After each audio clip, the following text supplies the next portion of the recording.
It's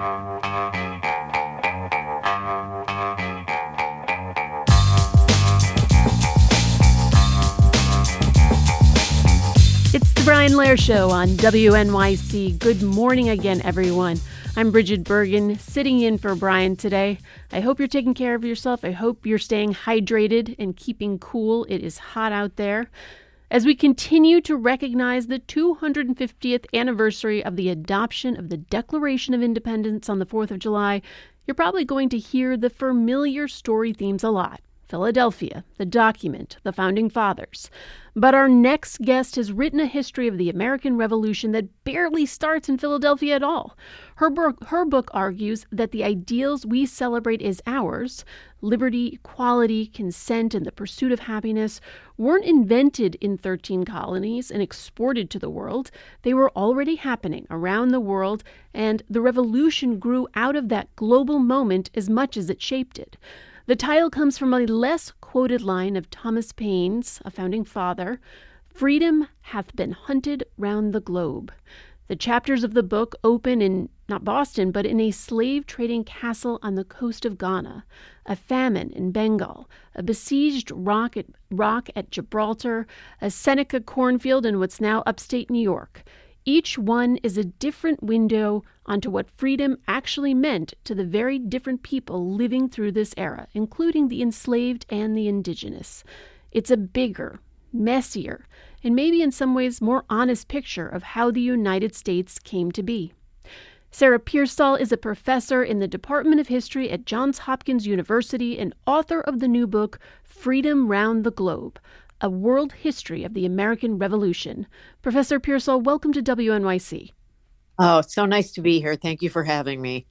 And listeners, if you're old enough to remember the 1976 bicentennial, we want to hear from you. 50 years later at 250, are you thinking about the revolution or the founding fathers or themes of Independence Day any differently? What does freedom mean in 2026? What about democracy? Or if you remember the celebrations themselves of 1976, call and share your stories. The stars and stripes, everything, the parades. Call and tell us what you remember. 212-433-WNYC, the number 212-433-9692. You can call or text that number. And Professor Pearsall, let's talk about the title of your book. As I mentioned, it comes from Thomas Paine, the political philosopher and pamphleteer of the American Revolution.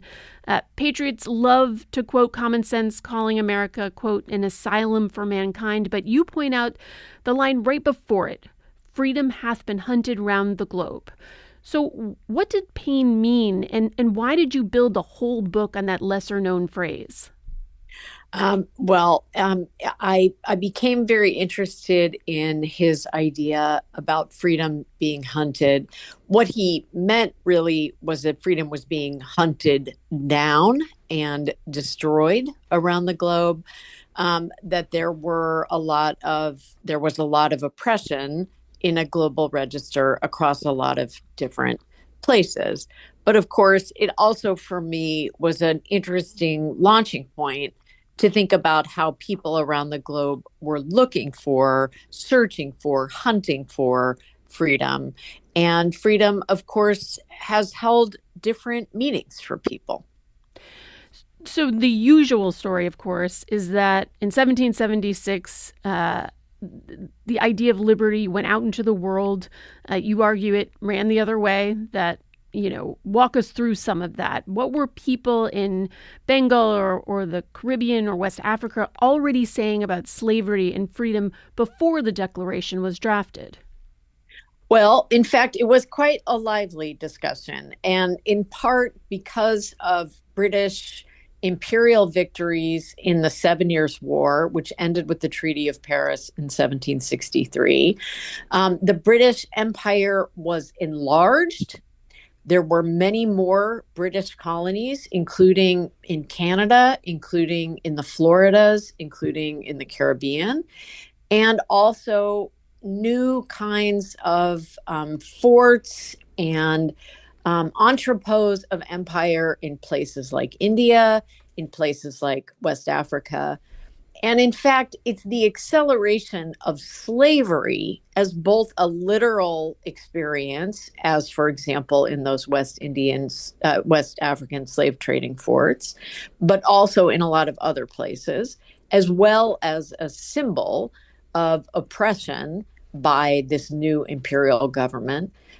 It's in fact that acceleration that is making people think more about freedom and what it means. And I think if we start to see that bigger picture, then we actually have a more honest accounting. And we also see, in fact, what happened in the 13 colonies with which people are familiar in new ways.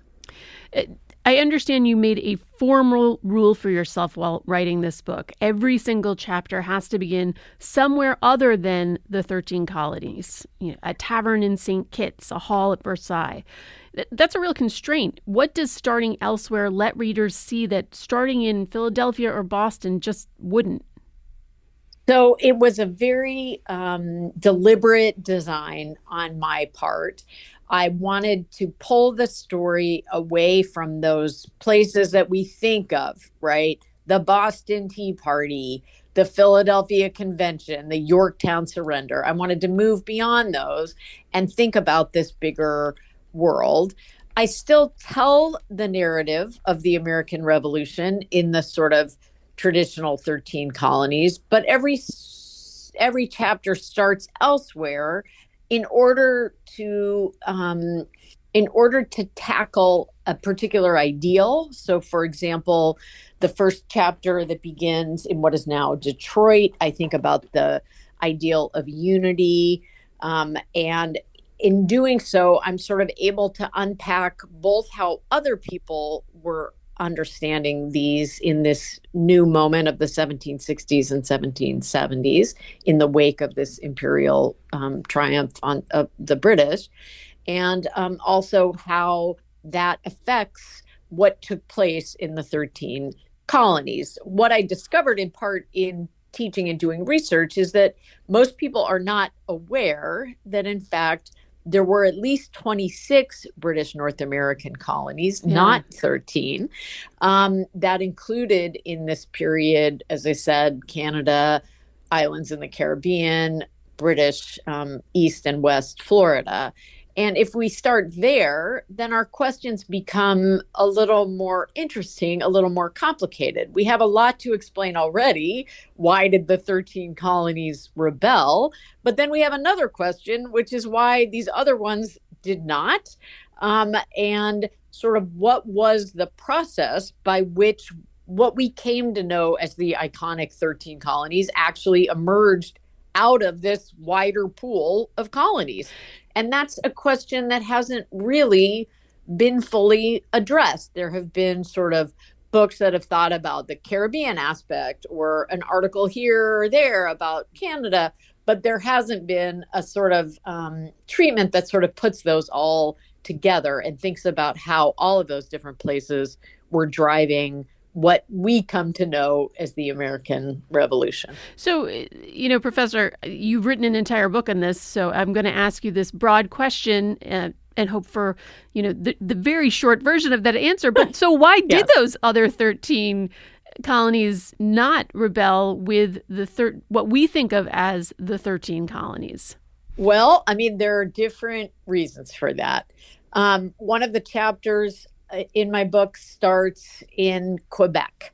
And it starts with the fact that in 1775, most people in the 13 colonies were pretty convinced that Quebec, the province of Quebec, would join the American Revolution. It seemed pretty obvious, and actually it was an entirely reasonable assumption, in the sense that it was a French colony that had been only recently taken over by the British in the 1760s. And there was very little reason to think that French Canadians were going to feel particularly loyal to the British Empire.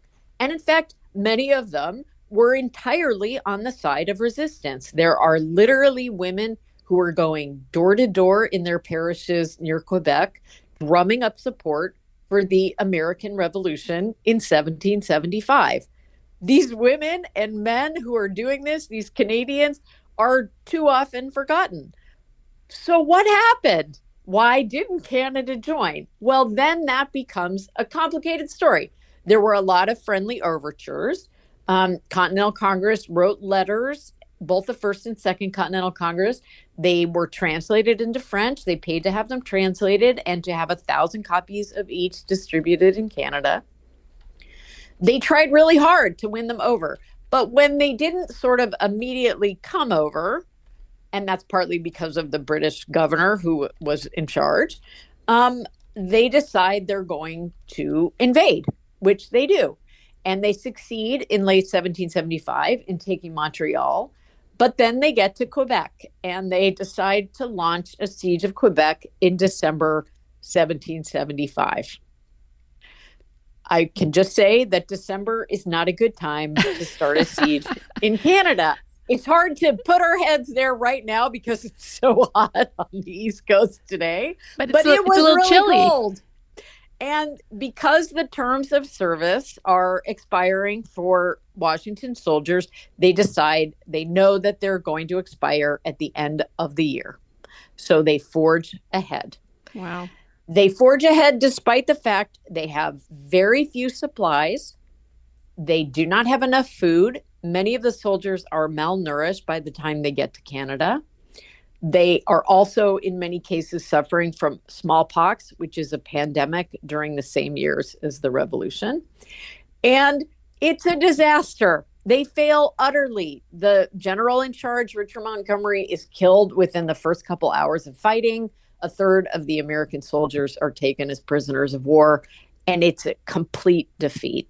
And after that, there's no way, even with a sort of limp diplomatic effort led by an ailing Ben Franklin, they try to woo Canadians in 1776. But by that point, Canadians have decided they've had enough.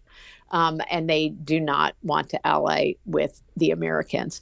Wow. So we have to sort of look at these particular moments like that to understand what happened. Because, in fact, what happened wasn't at all obvious to people at the time. And what we've come to understand as to be taken for granted, for example, that the French allied and the Canadians didn't, was not at all how people would have imagined things going in the early 1770s. Professor Pearsall, I felt like I was sitting in your class for a moment there. I'm sure you keep Were your you falling students asleep? No, I'm sure your students are enraptured. You're a great storyteller, and there are so many stories within this story. And we have so many callers who want to share their stories about their memories of 1976. And so I want to bring some of those folks into our conversation. Let's start with Jeff in Jersey City. Jeff, welcome to WNYC. Oh, it's a pleasure to be here. Thanks. Tell us your memory of 1976. Well, in 1976, it was a summer between my freshman and sophomore years at Holy Cross College, and I was on a Navy ROTC scholarship. And that summer, I was on a destroyer, the USS Corey, and we sailed into the harbor of Halifax, Nova Scotia, and the royal family was sitting up there on a reviewing stand. I was in my dress whites on the deck of the Corey, and got to spend a couple of days in Halifax before we headed back out to sea, and all in all, it was a great experience. Wow, that's a great memory. I want to bring... Let's go to Susan in Staten Island. Susan, you're on WNYC. Oh, good morning. Thank you for taking my call. Your guest's book sounds fascinating, and I think I'm going to try and get it to read it. 1976, I was a young mother. I had 2 children under 10. It also happened to be my father's birthday, July 4th, and they were coming over for a barbecue in the afternoon. My sister and I, Staten Island Advance had published various places if you wanted to go down to watch the ships. And one of the places was the recently deserted, for want of a better term, the Coast Guard base. I think the Coast Guard had moved to Governor's Island at that point. So that's where we went. Nobody was there. We had a great view. We brought chairs. We were able to sit. It was beautiful. It was kind of hazy, like it is a lot of times in the summer in New York. And so you weren't sure if you were going to see anything, but because President Kennedy had ordered that orange stripe painted on the Coast Guard ships, as soon as the eagle came, you saw the stripe. You didn't see the ship, but you saw that orange stripe. So we knew it had started. And we stayed for the whole parade, and then we came home and had a barbecue. It was wonderful. Susan, thanks for that story. Thanks for that very visual description. Our radio listeners always appreciate that. I'm going to sneak one more in, Professor Pearsall, before I give you a chance to respond. Let's go to Jacqueline in Brooklyn. Jacqueline, you're on WNYC. Yeah, hi, good morning. In 1976, I was graduating from Brooklyn Law School, and Richard Nixon had resigned, and there was a big issue in the legal community about strengthening the rule of ethics and ethical behavior among lawyers and people. And at that time, democracy was viewed much more differently than it is today. Jacqueline, thank you for that. Professor Pearsall, different stories, different sentiments. What were your takeaways from our caller so far?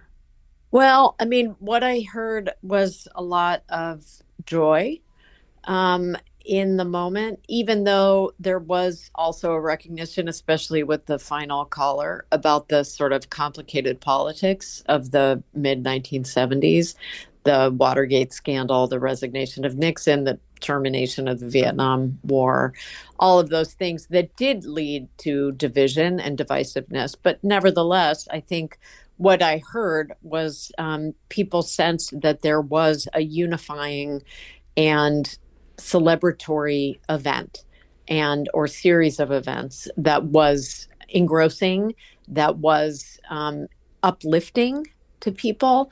And I fear that I don't see that so much in our current moment. Yeah. For listeners, if you're just joining us, you're listening to The Brian Lehrer Show on WNYC. I'm Bridget Bergen, sitting in for Brian today, and we're speaking with Sarah Pearsall, professor at the Department of History at Johns Hopkins University, about her new book, Freedom Round the Globe, A World History of the American Revolution. And we're taking your calls about your memories of 1976, your feelings about freedom and democracy.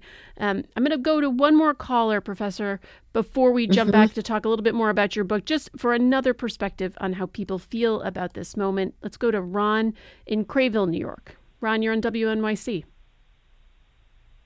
Hi, thanks for having me on.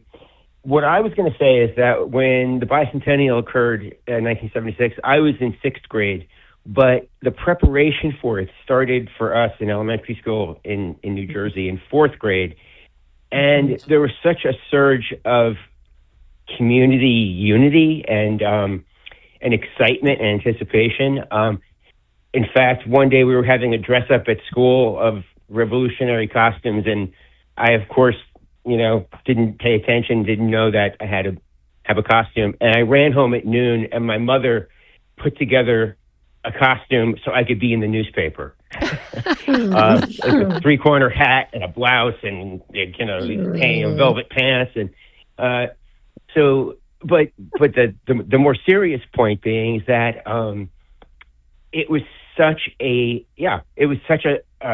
sense of joy, and it was a very divided time, as one of your speakers said. And in contrast, I feel like right now, I've been saying to everybody for like the past year, aren't we doing anything for this? And it feels like a person who's grown old and is ashamed of their age. Like it's not, it's now something to be kind of like stuffed under the rug, and it's such a shocking difference from my experience as a young child. Ron, thanks so much for that call, and that sense of someone who's ashamed of their age is such an interesting way to put it. Let's go back to your book, Professor Pearsall. It opens not with the document itself, but with an object. A 1777 powder horn carved by a Black Continental Army soldier named Prince Simbo with the word liberty on a banner in a bird's beak. He carried it at Valley Forge. Can you tell us about Simbo and about why you chose to let a powder horn rather than the Declaration be the first thing readers encounter?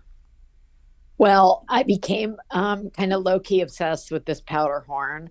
Partly there were a slew of these powder horns, which were kind of slightly antiquated technology by the 1770s, but nevertheless were produced and were carved, actually not by Simbo himself, but by sort of professional craftsmen, many of whom were in upstate New York and some in New England.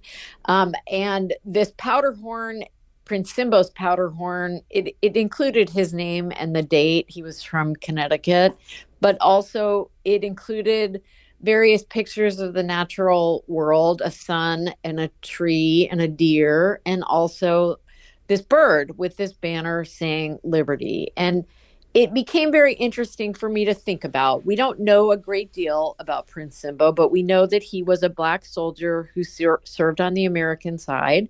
He was stationed at Valley Forge in 1778, where he received a blanket. That's one of the pieces of evidence we have about him.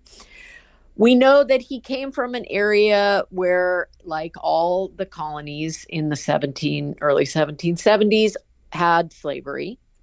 We don't know whether he himself was enslaved, but the likelihood is if he wasn't, people in his family, certainly friends, were. So what did it mean for someone like Prince Simbo to have a powder horn that's declared liberty? It was both an aspiration and a value that he endorsed, that he enshrined in this particular way. And it gave me a way to move beyond the sort of high elite founding father Declaration of Independence to think about what did words like liberty mean for ordinary people, for people like Prince Simbo, for people like Prince Simbo's wife. What did they mean and how did people work to achieve them? And that is one of the sort of driving themes of the book. Another of your chapters is set during the catastrophic Bengal famine of 1770. So the scene is a famine in India, which is half a world away. Can you make the case to listeners for why that belongs in a book about the American Revolution? Well, what's at the center of the Boston Tea Party? Tea. And tea in the 1770s is not grown in North America. It's grown in Asia. And in fact, the tea that is thrown into the Boston Harbor in 1773 in December is from the English East India Company. And there's a reason that Americans do not want this tea. And it's not because they prefer coffee, though some do.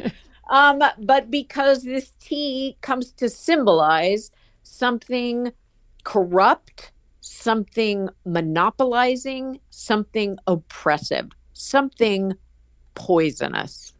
And the reason it does is that the English East India Company has been trying to sell this tea to Americans.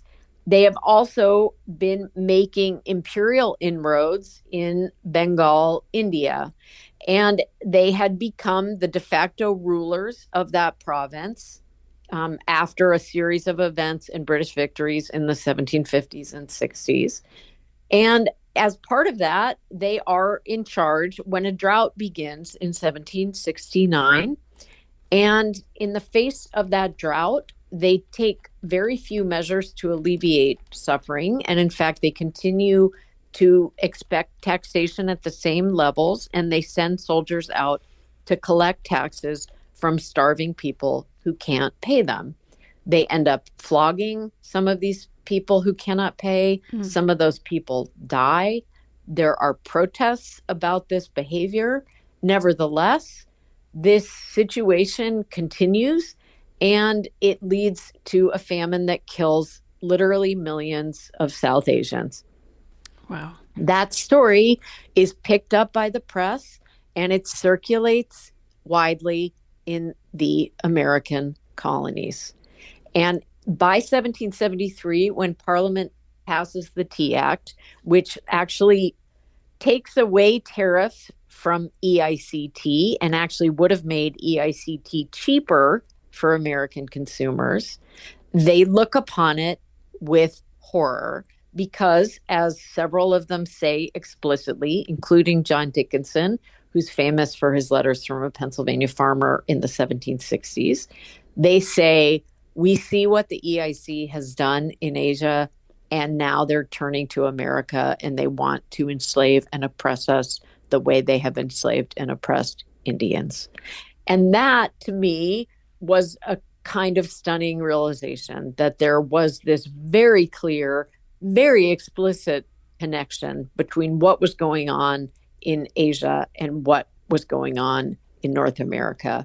And that was actually one of the drivers for my deciding to write this book, because I was so surprised that this had not received more attention from scholars and teachers of the American Revolution. That's so fascinating. I want to bring in a few more of our stories from listeners about their memories of 1976. See how many we can get in before we need to wrap up. Let's go to Lynn in Portland, Oregon. Lynn, tell us your story quickly about 1976. Hi. Thank you. In 1976, I and about, hundreds of other people rode across the country from Reedsport, Oregon to Norfolk, Virginia. 4,280 miles in 82 days. And every day was magnificent. It was one of the best things of my life. Oh, wow. Lynn, thank you for that story. Let's go to Janet in Harlem. Janet, you're on WNYC. Hi, it's good to talk to you again. In 1976, I was a very young 23-year-old, and I was hanging out with some friends who happened to be able to afford to live in Manhattan at the time. And I remember the crowds. I remember being in Lower Manhattan, and everything was exciting. Yet at the same time, I didn't feel the same kind of excitement because as a young African American, I realized that my people were still in bondage. So I had very mixed emotions about this particular holiday. Though I did find out, even though slavery existed in New York State, in July 4th, I believe it was 1827, there was the emancipation. So it gave me something to celebrate. But I have very mixed feelings about this holiday. Janet, thank you for that call. Let's go to Norma in Montclair, New Jersey. Thank you. Hi. So in 1976, I was a college student between freshman and sophomore year, studying in Paris. And say what you will about the Parisians kind of looking down their nose and holding us a bit in contempt and covering their ears when we tried to speak French on the metro or in the boutiques. On that day, we took a champagne tour of a major champagne house. And at the end of the tour, there was a tasting in a special room. And when we walked in, there were all the tables with the champagne glasses around, and in the center, just the American flag on every table. And I'm telling you, just remembering it to this day can bring tears to my eyes. And it was at that moment at my 18-year-old brain, and I looked around and everyone had the same reaction. It was this feeling of Americanism and being American and having that national pride. And it just stayed with me from forever. Norma, thank you so much for that call.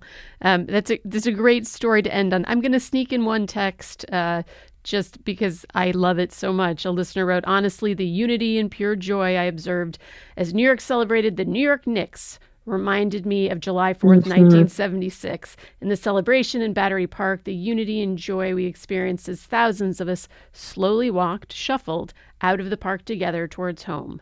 So some different and nuanced stories about the celebration in 1976, and a wonderful book to show us how the American Revolution was influenced and had influence on parts of the world that we don't normally think of. I want to thank my guest, Sarah Pearsall, professor in the Department of History at Johns Hopkins University and author of Freedom Round the Globe, a world history of the American Revolution. Professor Pearsall, thanks so much for joining us. Have a great 4th of July.